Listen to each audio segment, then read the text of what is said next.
حسد کی چنگاری بھڑکتی ہے، وہ غوث پاک کے خلاف بھی بھڑکی۔ اور بغداد میں جب یہ شورا ہونے لگا تو کئی علماء اس وقت کے جو بڑے بڑے پائے کے عالم ہیں، ان کی کتابیں آج بھی موجود ہیں، میں نام تذکرے نہیں کر رہا، لیکن انہوں نے ٹیسٹ لینے کی غرض سے، امتحان لینے کی غرض سے کئی لوگوں کو سوالات بھیجے۔ ایک دن مجلس میں ایسا تھا کہ غوث پاک تفسیر قرآن بیان کرتے تھے۔ تفسیر قرآن بیان کرنا غوث پاک کا محبوب مشغلہ تھا، روزانہ قرآن کی تفسیر عرض کرتے۔ ایک دن مجلس میں بڑے بڑے علماء کی جماعت، جس میں عبد الرحمن جوزی جیسے بڑے فقیہ محدث ہیں، ان کی ایک جماعت آئی۔ قرآن کی جو آیت کی تفسیر وہ کر رہے تھے، اس تفسیر کو کئی کتابوں سے انہوں نے اخذ کیا اور لے کر کے آئے، مجمع میں بیٹھے ہیں۔ غوث پاک نے تفسیر شروع کی۔ ایک آیت کی کتنی تفسیریں ہو سکتی ہیں، کتنی تفسیریں ہو سکتی ہیں؟ ایک تفسیر بیان کیا، اس کے بعد کہا اس آیت کی ایک دوسری تفسیر یہ ہے۔ پھر تھوڑی دیر کے بعد غوث پاک نے فرمایا اس کی ایک تیسری تفسیر یہ ہے۔ پھر کہا اس کی ایک چوتھی تفسیر یہ ہے۔ پھر کہا اس کی ایک پانچویں تفسیر یہ ہے۔ بیان کرتے جا رہے ہیں یہاں تک کہ 13 تفسیریں ہو گئیں۔ جو بیٹھے ہوئے تھے وہ آشش کرنے لگے۔ اس کے بعد اتنا ہی نہیں، آگے بڑھتے رہے، آگے بڑھتے گئے۔ 40 تفسیریں ایک آیت کی آپ نے بیان کی۔ جو آئے تھے وہ کھڑے ہو گئے اور اس کے بعد غوث پاک رضی اللہ تعالیٰ عنہ کو دیکھنے لگے۔ غوث پاک نے ان کو مخاطب کر کے کہا، اے گروہ علماء، اے جماعت علماء، تم 13 تفسیریں یاد کر کے آئے تھے ایک آیت کی، کیا وہ میں نے شروع سے 13 تک صحیح بیان کیا؟ سب اپنے جبے اٹھانے لگے۔ کہا ہم تو یہ 13 تفسیریں پڑھ کر آئے تھے یہ سوچ کر کے کہ شیخ عبد القادر جیلانی کو 2-3 سے زیادہ تفسیریں نہیں آتی ہوں گی، 13 کے بعد آپ تو 40 تک پہنچے، وہاں تو ہمارا بھی علم نہیں پہنچا۔ جماعت علماء دنگ رہ گئے اور اس کے بعد توبہ بھی کیا۔ کہا ہمارے دلوں میں بدگمانی آ گئی تھی، ہم توبہ کرتے ہیں۔ غوث پاک رضی اللہ تعالیٰ عنہ ایک اور مجمع ایسا ہے کہ اس میں 40 کے قریب علماء ہے، سوالات الگ لے کر کے پھنسائیں گے کسی طرح سے ان کو، ڈیفیکلٹ سوالات لے کر کے۔ ایک بات یاد رکھنا، مشکات شریف کی حدیث ہے، جس نے علم اس لیے حاصل کیا کہ کسی عالم کو نیچا دکھا دوں، اسے پھنسا دوں سوال کر کے، حضور فرماتے ہیں قیامت کے دن اسے آگ کی بیڑیاں پہنائی جائیں گی، اس کی زبان کو آگ کی کینچی سے کھینچا جائے گا۔ اس لیے علم حاصل مت کرو، کسی کو نیچا دکھانا، کسی کو بیوقوف بنانا۔ ایک کتاب کہیں سے پڑھ کر کے آئے، مولانا کے پیچھے پڑ گئے، یہ بتاؤ صحیح ہے کہ نہیں ہے۔ پھر اگر اس مولانا صاحب کے دماغ میں اس وقت وہ مسئلہ نہیں تھا، انہوں نے کہا نہیں معلوم، تو آپ کو لگا کہ ہاں میرے سے زیادہ تو ان کو بھی نہیں معلوم، تم نے تو ایک ہی چیز حل کر کے ان کے سامنے پیش کی ہے۔ عزیزان گرامی، اس طرح کی چیزیں ہرگز نہ کریں، یہ بہت بڑا گناہ ہے مغالطے میں ڈالنا۔ غوث پاک رضی اللہ تعالیٰ عنہ ایک جماعت سے خطاب کر رہے ہیں، 40 علماء ہے، الگ سوالات نوٹ کر کے، میں یہ پوچھوں گا، تم یہ پوچھنا، تم یہ پوچھنا۔ غوث پاک رضی اللہ تعالیٰ عنہ نے اپنا خطاب کیا اور سوالات کے لیے اس دن محفل کا وقت ہی نہیں دیا، کہا آج سوالات کوئی نہیں کرے گا۔ وہ لوگ تو سوالات لے کر کے آئے تھے، سب مجمع میں خطاب کے بعد جس کو جو پوچھنا ہے آپ کہتے ہیں کہ پوچھ لو، اس دن کا کوئی نہیں پوچھے گا، آؤ صرف مصافحہ کر کے جاؤ، آؤ صرف مصافحہ کر کے جاؤ۔ تو یہ جو علماء کی جماعت تھی، ان کو بلایا، ایک آتے ان کو سینے سے سینہ لگاتے اور کہتے تیرا یہ سوال تھا، اس کا یہ جواب ہے۔ دوسرا آتا اس سے کہتے تو یہ گھر سے سوچ کے آیا تھا، تیرا سوال یہ ہے، اس کا جواب یہ ہے۔ اس طرح 40 سے مصافحہ کیا، معانقہ کیا، ان کے سوالات کے پوچھنے سے پہلے جوابات بھی دے دیے، اور اس کے بعد کہا کیا ہے گروہ علماء، تم سوال کرتے اور میں جواب دیتا تو عبد القادر کی کیا اس میں خصوصیت تھی؟ تم سوال بھی نہ کرو، میں جواب دوں، تب پتا چلے گا کہ میں بندہ قادر ہوں، میں قادر کا بندہ ہوں۔ تم نے سوال بھی نہیں کیا اور میں جواب دوں تو تمہیں احساس ہوگا کہ میں قادر کا بندہ ہوں۔ اللہ رب العزت کا کی صفاتی نام ہے۔ عزیزان گرامی وقار، علماء نے تنگ کیا، پریشان کیا، آپ کے مجموعوں کو روکنے کی کوشش کی، لیکن ایسا نہیں ہے کہ غوث پاک نے ہر ایک کو اپنی کرامت سے زیر کر دیا ہو، ان علماء کو پورا سلا دیا ہو۔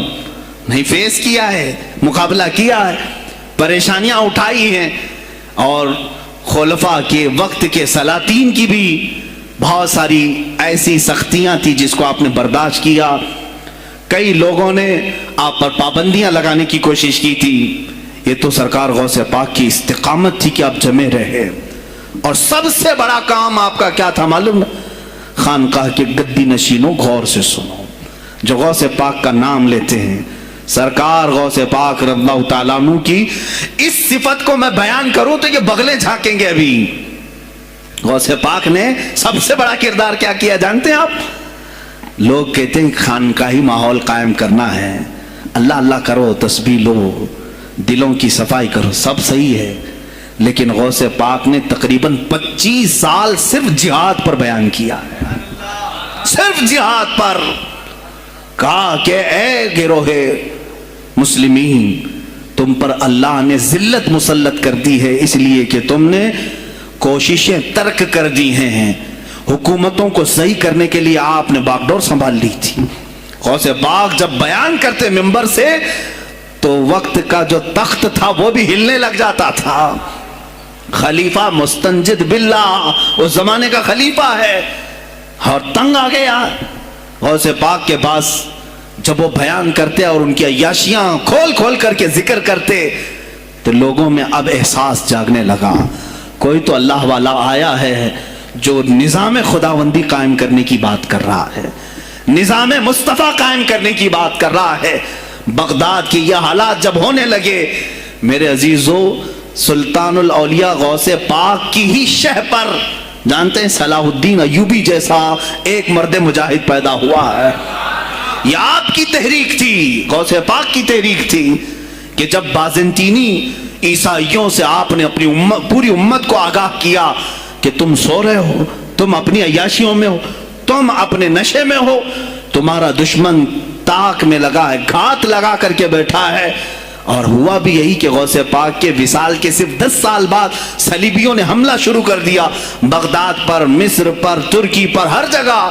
اور یہی حملے کی وجہ تھی صلاح الدین ایوبی جیسا مرد مجاہد کھڑا ہوا, اور پھر انہوں نے پورے بیت المقدس کو فتح کر کے اپنے سر ایک صحرا باندھا. آج تک امت اس کے احسان کو یاد کرتی ہے. میرے عزیزو, غوث پاک کے زمانے کے ہیں صلاح الدین ایوبی. اتنا ہی نہیں, آپ ہی کی تحریک تھی, غوث پاک کی تحریک تھی کہ تم جوانوں کو تیار کرو, تمہاری زندگی عیاشی کے لیے نہیں, اللہ کا نظام قائم کرنے کے لیے ہے. تم اللہ کا نظام قائم کرنے کے لیے آئے ہو دنیا میں, کیونکہ اللہ نے تمہیں خلیفۃ اللہ کہا ہے. اللہ کے تم خلیفہ ہو, تم نائب ہو اللہ کے. تم یہاں پر اپنی موج مستی کے لیے نہیں آئے. اب اس زمین پر بات ہوگی تو صرف میرے مولا کی ہوگی, اس زمین پر بات ہوگی میرے مصطفیٰ کی ہوگی. یہ سیدنا عبد القادر جیلانی کا اعلان تھا. ہے کوئی آج پیران اسلام وہ اعلان کریں کہ آج اس زمین پر صرف ہم ناموس رسالت کی بات کریں گے؟ کون ہے؟ کیوں بیٹھے ہو؟ غوث پاک سے اگر تمہاری ادنا سی نسبت ہے تو پھر تمہیں اپنے جوانوں کو, اپنے مریدوں کو یہ سکھانا ہوگا کہ موٹے موٹے نذرانے دینے سے نہیں چلے گا, اپنی گردنیں حضور کو پیش کرنے کے لیے تیار کرو. تم تیار ہو جاؤ اپنا خون اور اپنی گردن بارگاہ مصطفیٰ میں دینے کے لیے. یہ آج تربیت دو, ورنہ پھر دشمن تمہیں کچا چبانے کے لیے تیار ہے, کچا چھبانے کے لیے تیار. عزیزان گرامی, میں غوث پاک کی تحریک آپ کو بتا دوں کون سی تحریک تھی. وہ صلاح الدین ایوبی جو بیت المقدس فتح کیا, یہ غوث پاک کی تحریک ہے.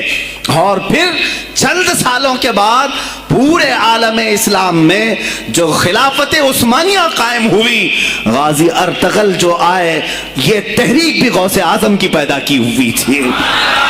آپ نے جوانوں کو متحرک کیا تھا اور پھر امت کا وہ شعور بیدار کیا تھا جو ان میں مردہ کر چکے تھے کچھ حکومت کے کارندے.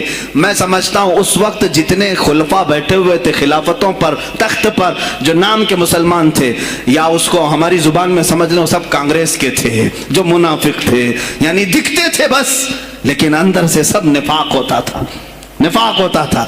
ہاں میں صاف کہوں گا, بغداد میں بھی کانگریس کا خلیفہ رہا ہوگا, مصر میں بھی, اور ترکی میں بھی اور نیشاپور میں بھی، اس لیے کہ مسلمانوں کے خون چوس کر کے تخت پر بیٹھ تو جاتے لیکن پوری زندگی گزر جاتی، میرے مصطفیٰ کا نام تک نہیں لیتے تھے، ان کو بٹھاتے تھے مسلمان۔ آج آپ بھی تو یہی کر رہے ہیں، یہی کر رہے ہیں۔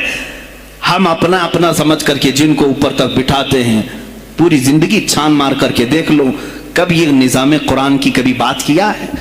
کبھی میرے مصطفیٰ پر آنے والی آنچ کے لیے کھڑا ہوا ہے؟ کوئی نہیں کھڑا ہونے والا ہے۔ ان کے سفید کرتے اور ان کے سفید پاجامے سب کفن بن کر رہ جائیں گے اور کچھ بھی نہیں ہوگا۔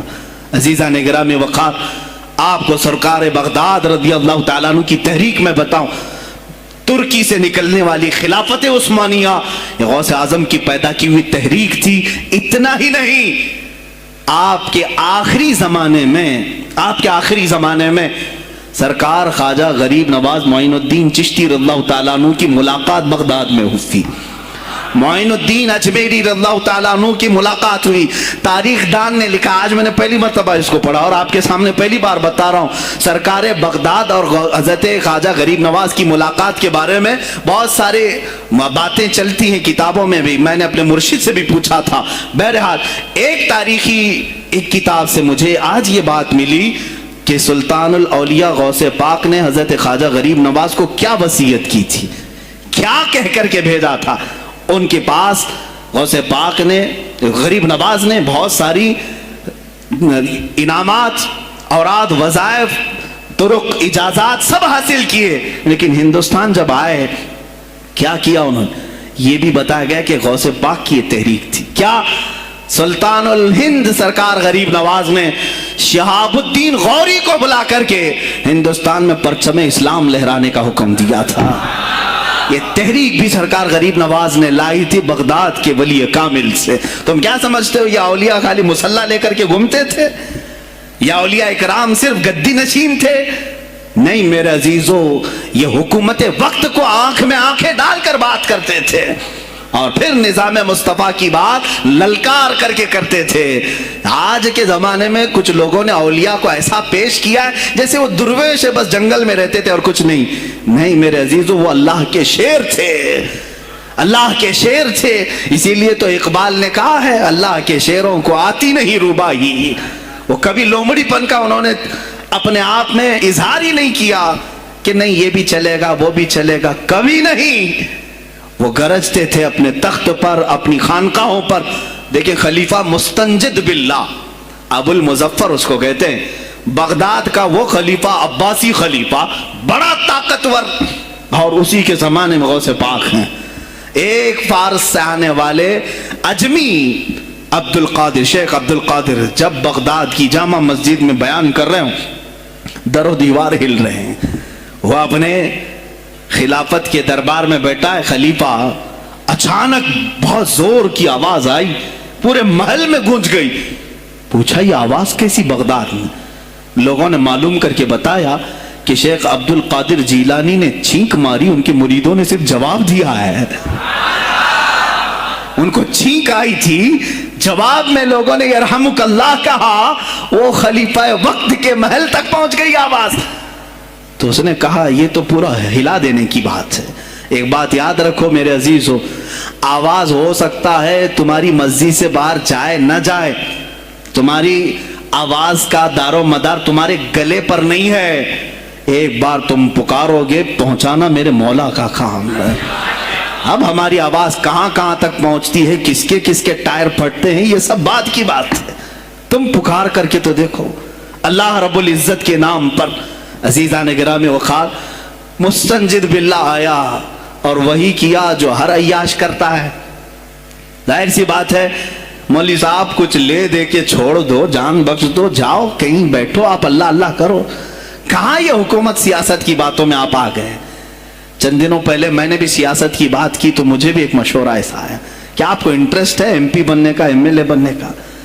میں نے کہا مجھے انٹرسٹ تو نہیں ہے لیکن کرسی صاف کرنے کا انٹرسٹ بہت ہے، اس پر جو کچرا ہے اس کو صاف کرنے کا انٹرسٹ بہت ہے۔ انشاءاللہ العزیز وقت آئے گا وہ صاف ہوں گی بھی۔ عزیزان گرامی، مستنجد باللہ 10 اشرفیوں کی تھیلیاں لے کر سونے کی غوث پاک کے دربار میں آئے آپ مریدین کے ساتھ بیٹھے، ارے وہ حال و قال کی مجلسیں ہیں. مستنجد باللہ آیا، غوث پاک کی بارگاہ میں کہا کہ یہ حضور آپ قبول کر لیں، نذرانہ ہے. آپ نے کہا تو رکھ لے اپنا نذرانہ، تو اپنے پاس رکھ لے. کہا کہ ہدیہ قبول کرنا سنت ہے، آپ سنت کے خلاف کرتے ہیں. غوث پاک نے کہا اللہ ایک تھیلی لیا اور اپنے بغل میں دبا کر کے اس کو نچوڑنا شروع کیا تو اس سے خون ٹپکنا لگا. خون اتنا ٹپکنے لگا تو حاضرین مجلس دم بخود رہ گئے. خلیفہ مستنجد باللہ بھی دیکھ رہا تھا. غوث پاک نے فرمایا ابھی تو یہ ایک تھیلی ہے، میں 10 کو نچوڑوں گا تو یہ خون تیرے دربار تک پہنچ جائے گا، تیرے دربار تک پہنچ جائے گا. تو مجھے وہ اشرفیاں دینے آیا ہے جو تو نے غریبوں کے مال کو چوس کر کے حاصل کیا، تو مجھے خریدنے کے لیے آیا ہے. اگر مجھے تیرے خاندان کی حرمت کا خیال نہ ہوتا تو میں آج پورے بغداد کی نالیوں میں اسی کا خون بہاتا. خلیفہ مستنجد باللہ بے ہوش ہو گیا، اور اس کے بعد جب ہوش آیا اس نے توبہ کیا اور آپ کے ہاتھ پر بیعت بھی کیا. اب اس کے بعد وہ خلیفہ ایسا پاک ہوا، نظر غوث جو پڑی. اب اس کے بعد دربار خلافت کے حالات کیا ہو گئے سنیں. میں آج سیاست پر بات کر رہا ہوں. اب خلیفہ مستنجد باللہ کا دل جب صاف ہوا، 8 دن کے بعد وہ حاضر آیا. کہا سلطان الاولیاء اے شیخ عبد القادر جیلانی، آپ حکم فرمائیں کہاں کس طرح کا گورنر رکھنا چاہیے، گورنر کس طرح کا ہونا چاہیے. آپ نے غوث پاک نے اپنے خلفاء کو حکم دیا کہ لسٹ بنائی جائے، اسلامی سلطنت میں گورنر کون ہوگا. لسٹ بنی. کہا وہ ہوگا جس کی تہجد قضا نہیں ہوتی، وہ گورنری پر آئے گا جو سنت رسول کو ہلکا نہیں سمجھتا ہوگا، وہ گورنری پر آئے گا جس کی نمازیں کوئی قضا باقی نہ رہی ہوں، اس لیے کہ جو اللہ کا قرضہ باقی رکھے گا وہ لوگوں کا بھی مال کھا جائے گا. آپ نے لکھایا نام. خلیفہ مستنجد باللہ نے آپ کے اشارے پر گورنر پورے تبدیل کر دیے. ہر جگہ پر ایسے لوگوں کو رکھا جو سرکار غوث پاک کے یا تو مرید تھے یا خلیفہ تھے یا شاگرد تھے، اور ان کے دلوں میں اللہ کا خوف تھا اور وہ پورے بغداد اور آس پاس کی سلطنتوں کو سنبھالے ہوئے تھے. ایک وقت ایسا آیا کہ وہی چند سال پہلے جو بغداد نشے میں ڈوبا ہوا تھا، 10 سالوں کے بعد لوگ کہنے لگے کہ آج بغداد ایسا لگ رہا ہے جیسے عمر بن خطاب کا زمانہ آ گیا ہو، عمر بن خطاب کا زمانہ آیا ہو. تم نے تو غوث پاک کی 11ویں کھائی ہے نا، اصلاح حکومت ان سے نہیں سیکھا. وہ آئے تھے نظام تبدیل کرنے کے لیے.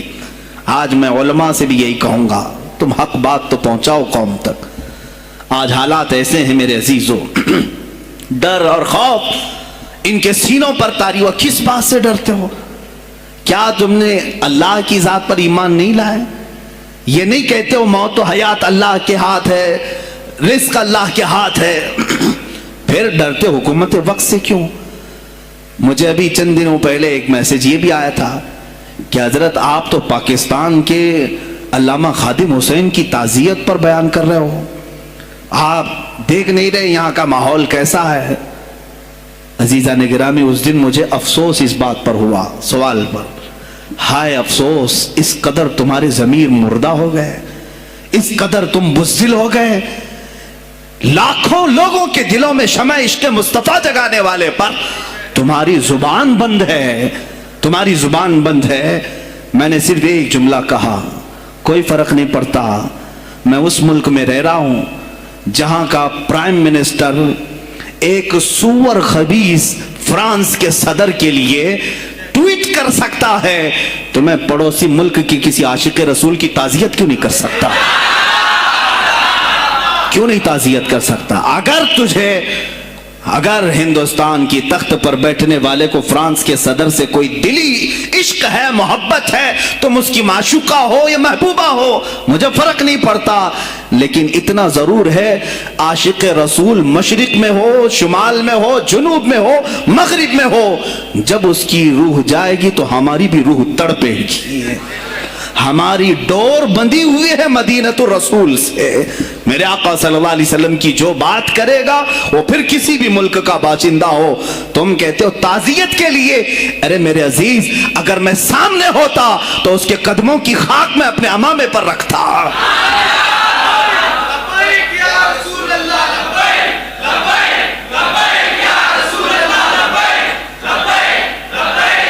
عزیزان گرامی وقار, یہ بہت خاموشی ہم نے اختیار کی, بہت خاموشی. کوئی بات نہیں, تم دیکھو گے حالات خراب ہونے کی جو شکایات آج کر رہے ہیں علماء, تم سب کے سب جاؤ گے. مجھے ابھی بچوں نے بتایا کوئی کانگریس کے لیڈر کا انتقال ہو گیا تو پیر صاحب تعزیت کے لیے باہر کھڑے ہو گئے, باہر آ گئے. ہم ان کی تعزیت کرتے ہیں. ڈوب مرو چلو بھر پانی میں, تمہاری گدی پہ ہی مر جاؤ. تمہاری زبانوں پر جب عاشق رسول کے لیے تعزیت کے الفاظ آنے میں ہچکچاہٹ آتی ہے, کون سا عشق رسول, کون سا کلمہ تم نے پڑھا ہے؟ غوث پاک کی اگر تمہارے اندر ذرا برابر بھی نسبت ہے تو میں کہوں گا میرے عزیزو, سلطان الاولیاء غوث پاک عاشق رسول ہی نہیں فنا فی الرسول تھے. میرے نبی کی بات پر اگر کوئی انگلی بھی اٹھاتا, آپ یا تو اپنی کرامت سے اس کا منہ توڑ جواب دے دیتے. کسی عیسائی نے صرف یہ کہا تھا میرے نبی عیسیٰ افضل ہے, وہ مردوں کو زندہ کرتے تھے. آپ کو جلال آیا, کہا محمد افضل نہیں ہے اس لیے کہ وہ مردے زندہ نہیں کرتے تھے. آپ اس کا ہاتھ پکڑ کر قبرستان لے گئے. میرے نبی پر بات کرتا ہے, میں تجھے زندہ کر کے دکھاتا ہوں. اپنی کرامت سے مردے کو زندہ کر کے دکھایا. اب بول کون افضل ہے, عیسیٰ افضل ہے کہ میں افضل ہوں؟ تو نے تو عیسیٰ علیہ السلام کو مردے زندہ کرتے دیکھا تو نہیں, لیکن عبد القادر کو سامنے دیکھا. غوث پاک نے کہا میں اپنا موازنہ عیسیٰ علیہ السلام سے نہیں کرتا ہرگز, لیکن یاد رکھنا میرے نبی پر اگر زبان کھولے گا تو عبد القادر اپنے قدم سے اس کو جواب دے گا. وہ جواب دیتے. آپ کی زندگی ناموس رسالت کی حفاظت کے لیے گزری ہے. سلطان الاولیاء غوث پاک رضی اللہ تعالیٰ عنہ کی بارگاہ میں جب ایک سوال آیا کہ لوگ کہتے ہیں نبی ہر جگہ کیسے حاضر ہو سکتے ہیں, آپ نے خود کر کے دکھا دیا. کوئی صاحب آئے, کہا ہمارے گھر دعوت ہے آپ تشریف لائیں, کہا ٹھیک ہے آتا ہوں. تھوڑی دیر بعد دوسرے آئے, کہا ہمارے گھر دعوت ہے آپ آئیں. سیم ٹائم پہ کئی 70 لوگ آئے, سب کی دعوت قبول کی. دوسرے دن شام میں لوگ آ کر کے فخر کر رہے ہیں آج میرے گھر شیخ عبد القادر جیلانی آئے تھے. دوسرا کہہ رہا نہیں میرے گھر آئے تھے. تیسرا کہہ رہا میرے گھر آئے تھے. ایک وقت میں سب گھروں پر کیسے؟ سبوں نے کہا انہیں سے پوچھتے ہیں وہ کہاں گئے تھے. جب لوگ آئے تو سننے میں یہ آتا ہے کہ آپ ایک درخت کے نیچے بیٹھے تھے. لوگ سوال کرنے کے لیے آئے, سب آپس میں کہہ رہے ہیں ہمارے گھر آئے تھے, ہمارے. آپ بتائیں کیا کس کے گھر گئے تھے؟ تو انہوں نے کہا درخت کے اوپر دیکھو. تو لوگوں نے درخت کے اوپر نگاہ ڈالی تو دیکھا ہر پتے پر شکل عبد القادر نظر آ رہی ہے. فرماتے ہیں اللہ نے عبد القادر کو یہ اتنی قدرت دی ہے کہ بیک وقت وہ کئی جگہوں پر حاضر ہو سکتا ہے. تو جب ایک غلام رسول کو اللہ نے یہ طاقت دی تو رسول مختار کو کتنی طاقت دی ہوگی. انہوں نے ناموس رسالت کو واضح کیا ہے میرے عزیزو. اولیاء کاملین اسی لیے آتے ہیں, وہ نبی کا پرتو بن کر کے آتے ہیں, اور آج ان کے نام کی 11ویں کھا کر کے موٹے ہو رہے ہیں, بس اور کچھ نہیں. اور لوگ یہ سمجھتے ہیں نفس کو موٹا کر کے تم اپنی زبانوں میں گھی لگا چکے ہو, بولو گے تو پکڑے جاؤ گے, بولو گے تو تمہارے اوپر کیس ہو جائے گا. ہونے دو میرے عزیزو. آج تو حالات ایسے ہیں, میں رو پڑا کل جب مجھے یہ رپورٹ ملی کہ صرف ہندوستان کی سوشل میڈیا پر 25,000 پوسٹ میرے نبی کی شان میں گالیاں دی گئی ہیں. 25,000 لوگوں نے گستاخی کی. تم بھی تو رات بھر انٹرنیٹ چلاتے ہو, پورا کا پورا وقت اپنے موبائل میں صرف کرتے ہو. جانا ہے تمہیں بھی میرے آقا کی بارگاہ میں, یاد رکھنا حضور پاک صلی اللہ تعالیٰ علیہ وسلم کے دربار میں جانے والے ہو اور تمہارا کوئی عذر قبول نہیں کیا جائے گا. حضرت سعد بن ربیع کی وہ بات مجھے یاد آتی ہے, جنگ احد میں حضور کی حفاظت کے لیے لڑتے لڑتے میدان میں ایسے آ گئے تھے کافروں کے کہ آپ کے گوشت کے ٹکڑے اڑ رہے تھے, جسم کے گوشت کے ٹکڑے اڑ رہے تھے. میرے آقا دیکھ رہے تھے. شام کا وقت ہوا, احد کا میدان, حوازیں, سناٹا, 70 لاشیں پڑی ہوئی تھی صحابہ کی.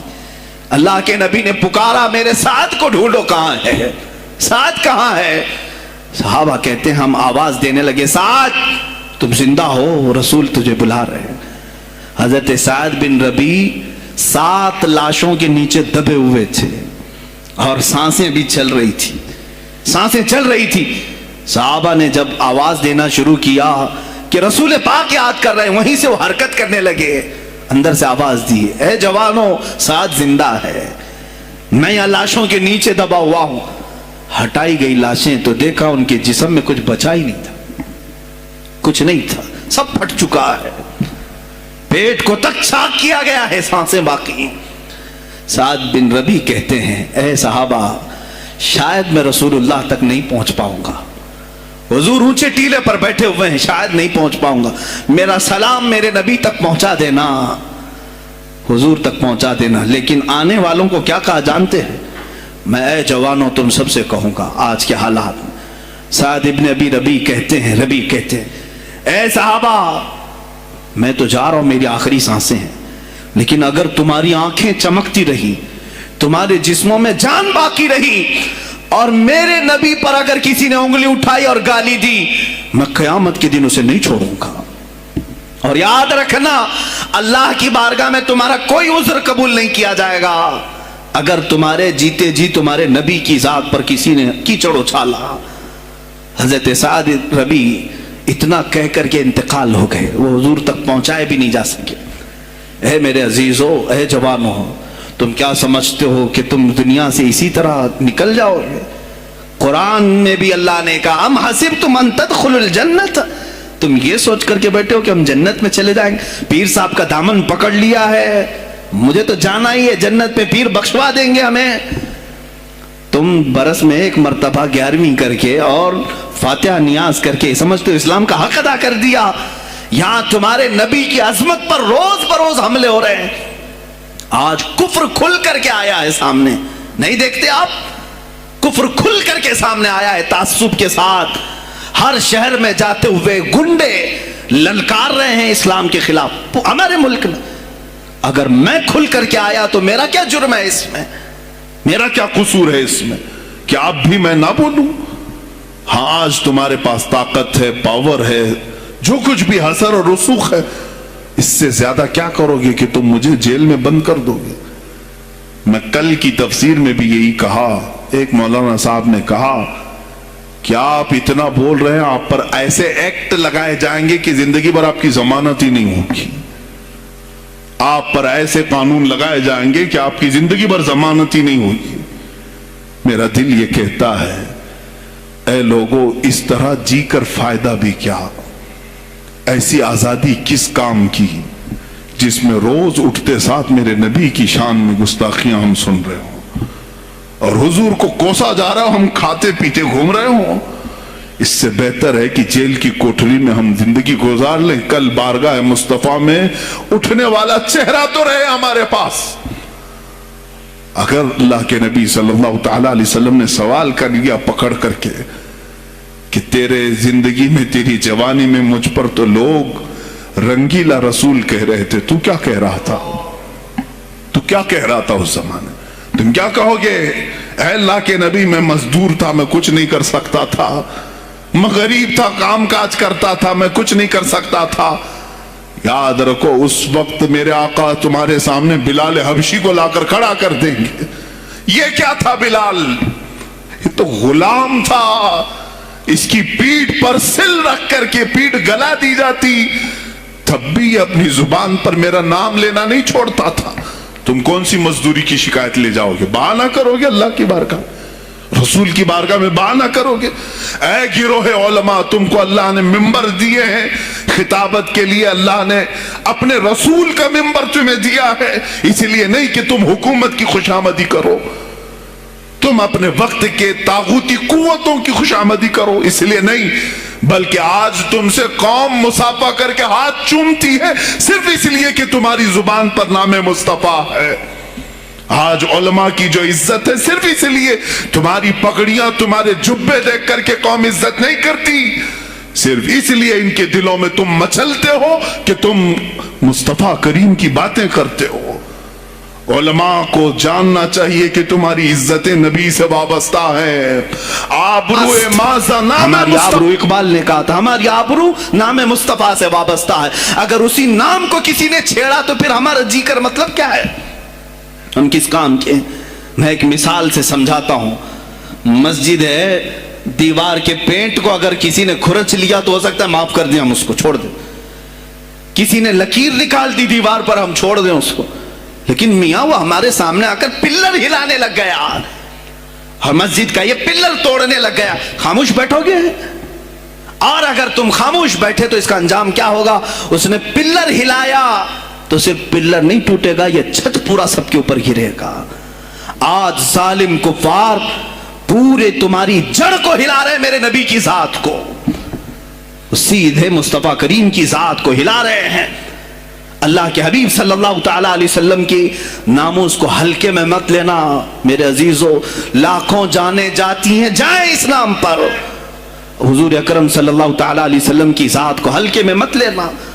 اور اگر انہوں نے ہلانا شروع کیا ہے اگر حضور کی ذات پر، حیرت ہو رہی. 25,000 پوسٹ تم میں سے کس نے کمپلینٹ کی ہے؟ سائبر کرائم کو کمپلینٹ کر سکتے تھے. ہمارے جذبات کو ٹھیس پہنچا ہے. ہم آزاد ملک میں رہ رہے ہیں، میرے نبی سے چھیڑ چھاڑ کیوں ہو رہی ہے؟ کسی نے آواز اٹھائی؟ کچھ ہیں اللہ ماشاءاللہ، کچھ علماء، کچھ وکلا اس کے پیچھے لگے ہوئے ہیں. لیکن میرے عزیزو ہر مسلمان کا یہ حق ہے، تمہاری نسبت رسول پاک سے ہے. اب انہوں نے ہلانا شروع کیا تو انتظار کرو، جس دن یہ چھت گرے گی عذاب بن کر سب پیچھے جائیں گے، سب اس میں گرفتار ہوں گے. انشاءاللہ العزیز ہم مہم چھیڑیں گے، ہم مہم چھیڑیں گے اس بات کی. اگر آج تم کثرت میں ہو تو اس کا کیا مطلب؟ جو چاہے تم کر لو گے. ہم اتنے گئے گزرے تو نہیں ہیں کہ ہمارے نبی کے اوپر بھی تم چلے جاؤ. ہاں ہمیں رون دیا، ہمیں مار دیا، ہمیں قتل کر دیا، سب برداشت کر لیا، لیکن اب اس سے آگے نہیں برداشت کریں گے انشاءاللہ العزیز. میں آواز دیتا ہوں اسی منبر سے، اے گروہ علماء، اے جماعت صوفیہ، اے خانقاہ کے گدی نشینوں، باہر آؤ. آؤ حکومت وقت سے ایک مطالبہ یہ کرو، اے حکومت وقت کے تخت پر بیٹھنے والوں، ہمارے ہند میں پارلیمنٹ میں بھی ایسا قانون پاس کرو کہ کوئی میرے نبی کی ذات پر بھونکے تو اسے موت کی سزا ہو جائے. ہم یہ چاہتے ہیں. اگر اس قانون کو تمہیں لانے میں کچھ زندگیوں کی ضرورت ہے تو یہ فقیر حاضر ہے اور میرے ساتھ بھی کچھ تمہارے لیے حاضر ہو رہے ہیں. لے لو ہماری جانیں اور ایک قانون ایسا بنا دو تاکہ قیامت تک پھر یہاں پر کوئی نہ بھونکے میرے نبی کی ذات پر. تم قانون صرف میرے نبی کے لیے نہیں، تم اپنے دیوی دیوتاؤں کے لیے بناؤ. شانتی سے رہو. ہم نے کبھی تمہارے خلاف بھونکا نہیں ہے، ہم نے کبھی دیوی دیوتاؤں کو چھیڑا نہیں ہے، اس لیے کہ اسلام اس کی اجازت نہیں دیتا. ہم گالی نہیں دیتے، ہم اسلام کی حقانیت سے بیان کرتے ہیں. لیکن خاموش رہنے کی یہ سزا ہمیں دی جا رہی ہے کہ ہمیں گالیاں دیتے دیتے یہ اب ہمارے نبی تک پہنچ گئے، ہماری ماں عائشہ صدیقہ تک پہنچ گئے اور ہمارے تمام اکابرین اسلاف تک پہنچ گئے. اور 25 کروڑ کی تعداد میں خاموشی یہ اچھی نہیں ہے میرے عزیزو، اچھی نہیں ہے. آج افسوس اسی بات کا ہے جن کو اللہ تعالیٰ نے اپنے نبی کی نیابت عطا کی ہے، وہ نائب رسول ہیں یا کسی خانقاہ کے گد نشین ہیں. تم یہ مت سمجھ لینا کہ تمہارے آبا و اجداد کمال کے تھے، بزرگان دین تھے، تم چھوٹے جاؤ گے. نہیں، سوال تو ہوگا، تمہیں سوال ہوگا، مجھ سے بھی ہوگا. میں یہ نہیں کہہ رہا ہوں کہ میں کوئی الگ ہوں، سوال ہوگا. آؤ سر جوڑ کر کے ہم اس سلسلے میں کوشش کریں. غوث پاک رضی اللہ تعالیٰ عنہ کا یہی میسج تھا. ہندوستان میں شہاب الدین غوری نے جو پرچم اسلام لہرایا وہ آج تک اس کی دین ہے کہ مسلمان زندہ ہیں، مسلمان باقی ہیں. پوری دنیا میں نظام کو صحیح کرنے کے لیے آواز اٹھانا یہ بھی اولیاء کاملین کی بات ہے، ان کی صفات ہیں. صرف اپنی خانقاہ میں اللہ اللہ اور ذکر کرانا ہی ان کا کام نہیں تھا، وہ دلوں کو تو دھلتے ہی تھے، لیکن جو نظام سنبھال رہا ہوتا اس کی باغ ڈور کو بھی دھلتے تھے، اس کی بھی صفائی کرتے تھے. تو اللہ کا ڈر رکھنے والا کرسیوں پر آئے، جو کسی کا خون چوسنے والا نہ آئے. عزیزان گرامی وقار، اپنے سیاسی شعور کو بھی بیدار کرو، سیاست کو سمجھو.